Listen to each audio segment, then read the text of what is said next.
Perbedaannya, Jokowi memanfaatkan fase gubernurnya hanya 2 tahun, lompat jadi capres. Anies 5 tahun dan tidak mau sama sekali. Itu adalah juga fakta gitu loh. Jadi jangan lagi mendramatisasi hal-hal yang tidak faktual dan sesungguhnya tidak esensial. Gak ada korelasi dengan Anies tidak mau dong. Ya bisa nggak? Ya nggak bisa, gimana Anda katakan Apa? kayak gitu. Misalnya coba, orang dia bertemu kok dan nggak ada masalah. Anda sudah argumentasinya? katakan dalam voice note-nya dia nggak masalah.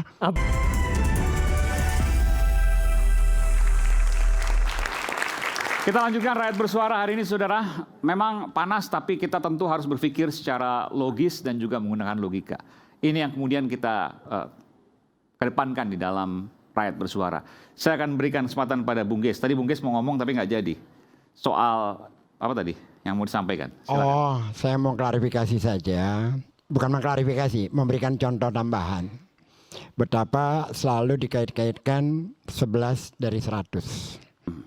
Oh, ini penilaian Mas Anies ke Pak Prabowo ya? Ya. Oke. Itu debat presiden capres yang ketiga kalau nggak salah. Di debat capres yang pertama, Anies ditanya tentang udara Jakarta yang kotor. Lalu Anies menjawab, angin tidak punya KTP. Karena banyak pabrik di seputaran Jakarta yang membawa udara kemari. Lalu dikatakan itu hanya omon-omon, tidak bisa kerja. Tapi tidak menjadi drama bagi kami, karena itu perdebatan biasa. Tapi ketika di debat capres kemudian Anies memberikan 11 jadi 100, lalu didramatisasi sedemikian rupa, kesan saya jadi cengeng. Karena yang pertama Anies dikatakan hanya omon-omon, nggak ada masalah kok. Itu satu. Yang kedua, ini bukan perdebatan di sini, perdebatan di luar sana. Bahwa Anies maju menjadi lawannya Prabowo, sementara dia pada saat itu 5 tahun menjadi gubernur DKI. Diusung oleh Prabowo. Saya mau kasih contoh satu hal yang fakta. 2012 Pak Jokowi itu maju juga diusung oleh Gerindra. 2014 dia maju melawan Prabowo, hanya 2 tahun. Dia maju jadi presiden. Anies 2017 maju jadi gubernur. 2019 ditawarkan oleh Pak Prabowo jadi cawapres. Ada saya di Masjid Sunda Kelapa dan banyak orang, ada rekamannya. Anies tidak mau. Lalu ditawarkan oleh 3 partai untuk Anies maju jadi calon presiden. Di acara malam Abang None Jakarta, Anies juga tetap tidak maju. Dia konsekuen bahwa dia hanya mau mengurus Jakarta selama 5 tahun. Dan itu dia laksanakan. Bahkan sebelum 16 Oktober dia tidak mau bicara tentang pencapresan. Tapi karena ada KPK yang digunakan sebagai instrumen untuk penjagalan, maka Nasdem mendeklarasikan jadi tanggal 3 Oktober. Padahal sebelumnya dia tidak mau sama sekali. Ini kan jelas, faktual. Perbedaannya, Jokowi memanfaatkan fase gubernurnya hanya 2 tahun, lompat jadi capres. Anies 5 tahun dan tidak mau sama sekali. Itu adalah juga fakta gitu loh.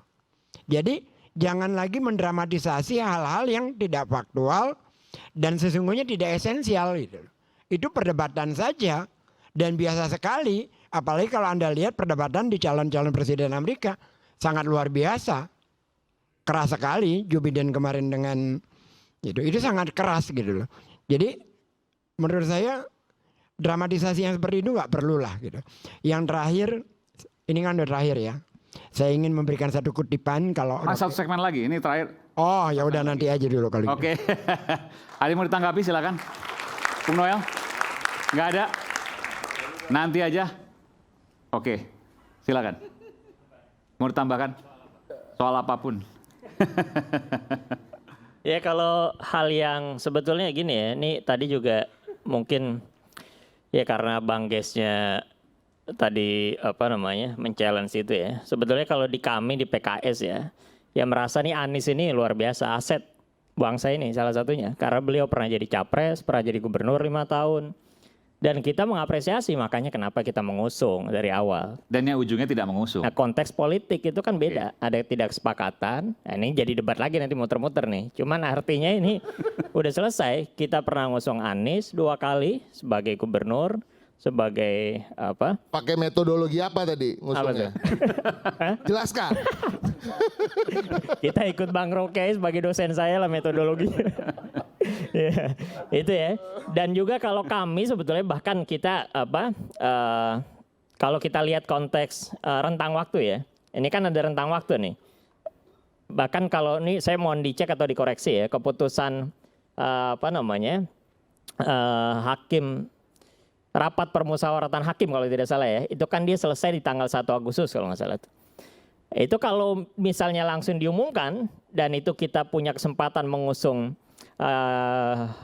cagup cawagup, mengusung dalam pilkada nih threshold lebih rendah, saya sih dulu bahkan pimpinan PKS pun berkeyakinan itu sebetulnya langsung berlayar tuh, karena PKS juga sudah selesai. Kan kendala PKS kemarin kan 2 saja sebetulnya, aspek threshold ya, dan juga ya memang aspek kesepakatan.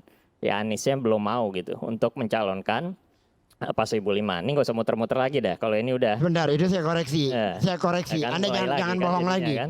Karena nggak bohong. Saya tahu. Nggak bohong. Anies itu diminta Konteks datang deadline. ke rumah Sohibul Iman.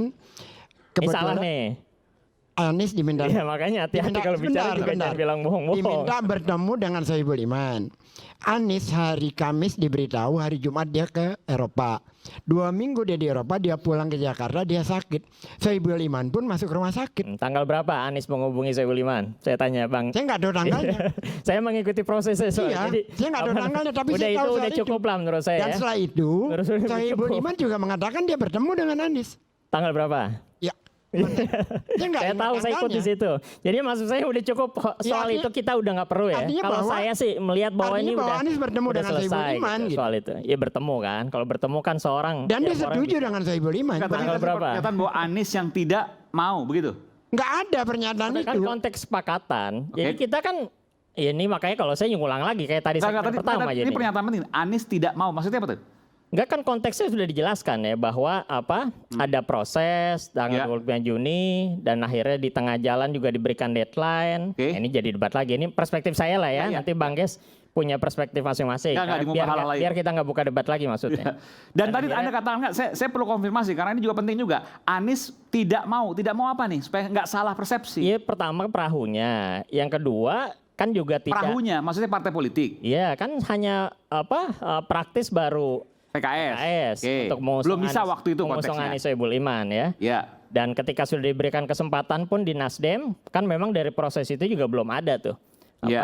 Pernyataan Anies ataupun juga dari Nasdemnya juga mungkin saya nggak tahu proses nggak mau internal ya. nggak mau apa nih? Nggak mau kan PKS waktu itu memang belum bisa karena belum ada putusan MK kan? Ya kan Anies Sohibul Iman nggak bisa berlayar kan? Ya, oke. Saya udah itu.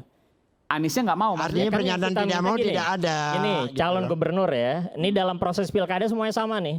Ya. Kita kalau mau nyalon gubernur, nyalon bupati dan sebagainya, ya orang yang akan jadi calon ini kan nanti akan menjadi pemimpin, berkuasa dalam berbagai kekuasaan di provinsi, di kabupaten kota, dan dia yang berjuang nih. Untuk mendapatkan apa? Pertama, yang paling simpel untuk mengusung dirinya. Oke. Ya kan, baik itu bentuknya permintaan dari partai, aspirasi, tapi kan intinya dia harus diusung oleh siapa? Oleh partai politik. Ada lagi jalur independen. Ini kita pisahkan ya. Nah, ketika itu terjadi, maka ya dia cari nih, dia negosiasi partai politik, siapa yang mengusung. Dan PKS dalam posisi bahkan sudah memberikan 18 kursi untuk siap mengusung Mas Anies. Ya kan? Udah oke nih ya. Nah, tinggal berapa kursi? 4 kursi. Kurangnya 4 kursi. Ya kurang 4 kursi. Nah itu yang kita tunggu. Bagaimana supaya Anies yang bisa berlayar. Poin pernyataan Anies tidak mau maksudnya di mananya? Ya konteks kita untuk mengusung Anies Sohibul Iman kan pernyataannya sudah ada belum? Yang ingin menyatakan bahwa itu bisa berlayar. Ya nggak ada korelasi dengan Anies tidak mau dong. Ya bisa nggak? Ya nggak bisa gimana Anda katakan Apa? dia tidak. Misalnya coba Orang dia apa bertemu kok dan dia nggak ada masalah. Apa Anies sudah argumentasinya? katakan dalam voice note-nya dia nggak masalah. Apa Dia argumentasinya? setuju dengan Sohibul Iman. Setuju tanggal berapa? Jangan tanya saya Sudah siap berlayar tanggalnya. atau belum? Kenapa? Ya sudah siap berlayar, setuju sudah siap berlayar belum? Kalau siap berlayar mereka berdua, Anies siap berlayar. Bahwa kesiapan butuh partai lain itu Ya, berarti yang belum belum siap dapat. berlayar. Tapi jangan katakan bahwa Anies tidak setuju. Anda jangan mengulang sejarah yang tidak ada. Pernyataan setuju tuh tanggal berapa yang Apa urusannya kaitan dengan tanggal berapa? bukan, Saya bukan sekretarisnya Anies bos yang tahu tanggal Ya berapanya. udah kalau gitu kita Artinya nggak usah gini, berdebat. pernyataan setuju Gimana tidak sih? ada, tetapi pernyataan tidak setuju kan juga tidak ada. Artinya kalau tidak ada Jangan pernyataan, ngarang- Ya Orang-orang kalau saya gitu loh. bilang tidak setuju mungkin bisa ditarik lah. Konteksnya itu Oke, tidak bisa dijelaskan. mengusung gitu. Nah, jangan bohong. Itu menyebalkan Tadi Anda bahasa-bahasa bohong kayak nggak? gitu.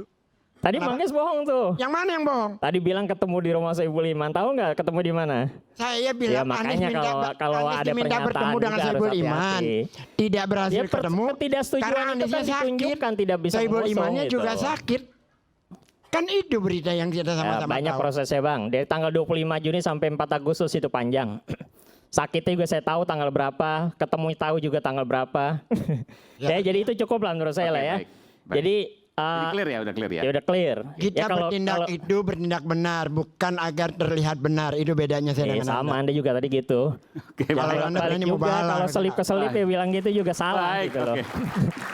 Kita akan masuk pada Ya, sesi terakhir. jadi kalau saya Silakan. konteksnya sebetulnya tadi ngomong tersandra atau bukan. Ya kalau jelas kalau kami ditanya seperti itu ya enggak. PKS tidak merasa bahwa partai tersandra. Ya enggak lah, kita independen, bahkan kita milih Anies atau RK setelah ada perubahan strategi. Jadi ya itu Anda hal sekaligus biasa. mau membantah pernyataan partai mana yang tidak tersandra. Mas Anies kan pernah mengatakan itu. Ya. PKS sekarang mengatakan kami tidak tersandra. Enggak tersandra. Oleh Kita kekuasaan, oleh mengusung- Mulyono, oleh Pak Jokowi mengusung tidak ada. Anies sebagai capres, mengusung Anies sebagai cagup Saya tanyakan lagi, Jakarta. tidak ada. Tidak ada sama Tidak sekali. ada, oke. Ngapain tersandra, kita bebas untuk mencalonkan. Bahkan kalau di antara calon-calon yang ada kan di Jawa Barat misalnya, kita melawan banyak partai itu mengusung Saiku dan Ilham Habibie. Bahkan di Tangerang Selatan. Di Tangerang Selatan kita keluar dari cabut bus. dukungan dari Ariza Marcel, kita sendirian lawan semua partai, melawan incumbent Benyamin Nafni. Dalam konteks yang lain juga seperti itu. Oke, ini Ya, penjelasan artinya dari semua partai ini punya independensi. Tinggal mungkin perspektif orang menilai itu bisa jadi mungkin punya perspektif yang berbeda. Tapi dari kami menyatakan ya tidak ada sama sekali. Clear itu. Oke, baik. Kita akan mulai saat lagi, tetaplah bersama kami di Rakyat Bersuara.